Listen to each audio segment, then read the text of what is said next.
So no matter if you installed MongoDB on Windows or on Mac OS, we will now create our first local database using the Mongo shell. So this terminal application, which is the Mongo shell, works exactly the same on Windows and Mac. And so from now on, it doesn't matter anymore which platform you're using. So here in this terminal tab, I still have my Mongo server basically running in the background on this port. And so let's go ahead and open up the Mongo shell. So remember, that is just typing Mongo here in the command line, and that will then open up the Mongo shell. Then Command K to clear the terminal, and so now let's actually create our first database. And we do that by using use. So we use the use command inside the Mongo shell, and then the name of the database that we want to create. Now this command here is also used to switch to a already existing database. But if we try to basically switch to a database that doesn't yet exist, it will then create a new one. So let's say use nature's test. Okay? And so it created that database and it also switched to it. Okay? And now this blank database is ready to receive some data. Now remember that inside a database we have collections, and then each collection has documents in it. And the data that we create in the Mongo shell is always documents. And so of course we have to create that document inside of a collection. And so we specify that collection before we insert a document. And it works like this. So DB, which stands for the current database, which is in this case nature's test. Then we specify the name of the collection, which is tours. And then on that we use the insert many function. So insert many just like this. So just to recap here, database is the currently used database that is right now active. And when we want to insert a document into it, we need to specify the collection where that document is gonna live. And we do that by using dot and then the name of the collection, which is in this case tours. Now right now this collection hasn't been created, and so it will create it once we run this command. Okay? And later on, we will then have a collection for users or for reviews. So basically for all the resources that we created in the last section, right? So we're using tours here because that is one of our resources in our application. Okay, but don't worry too much about that for now. We will talk about data modeling a bit later in the course. Okay, anyway, let's now actually insert a document into this database collection. And it's actually very simple.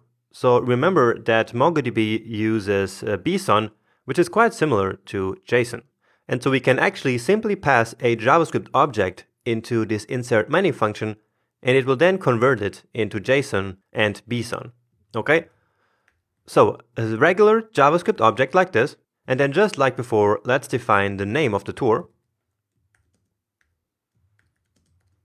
And I'm calling it the Forest Hiker, which is one of the tours that we actually have in our JSON document at this point.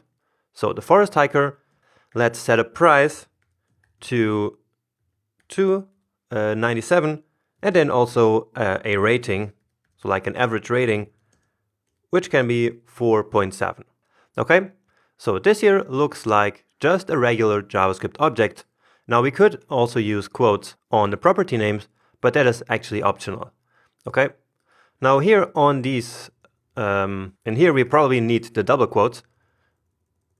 Okay, so JSON does not recognize the single quotes. And so to be on the safe side, let's just use the double quotes here, even though I usually like to use the single ones. And now just before we hit return, we actually need to also correct this function here, because it's not insert many, because we're actually only inserting one document here. So it's called insert one. Okay, so we use insert many to create multiple documents, and we use insert one when we just want to create one. Okay, so let's now hit return, and just like this, we created our first document in our database. Okay, and now just to check that, let's use DB, which again is the current database, then .tours, .find. All right, and here indeed is the document that we just created. And notice how it also automatically created this object ID here, which is the unique identifier of this document. So remember how I said that MongoDB would automatically create these unique identifiers behind the scenes? And so that's exactly what you see here. And besides that, well, you see that this really is just a regular JSON object. And so this makes it great and really easy to work with JavaScript. And so as you can guess, this is going to make it really easy to work with MongoDB data in JavaScript, because we're already using kind of the same format that we're already used to in JavaScript. And so that is one of the main reasons why MongoDB is so popular for Node.js applications. Okay, now another very useful command is show DBS, which will basically show us all the databases that we have in MongoDB. And so here you see our Nader's test database. But we also have some other ones which MongoDB automatically creates for us.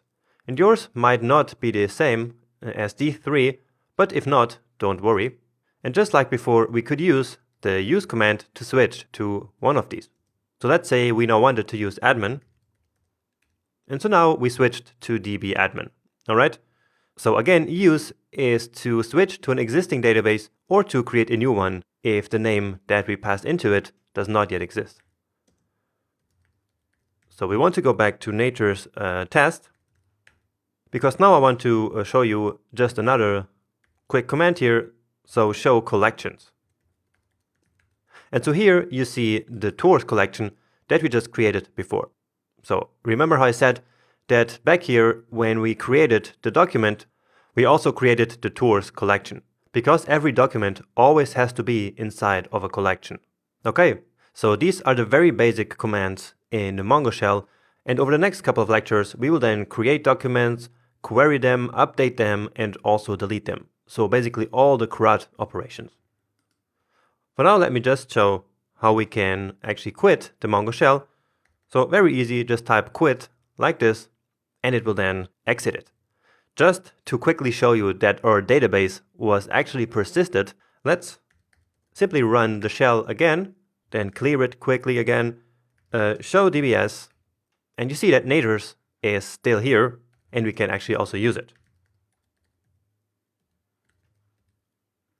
Okay, so everything is still there, meaning that we're now ready to move on to the next video.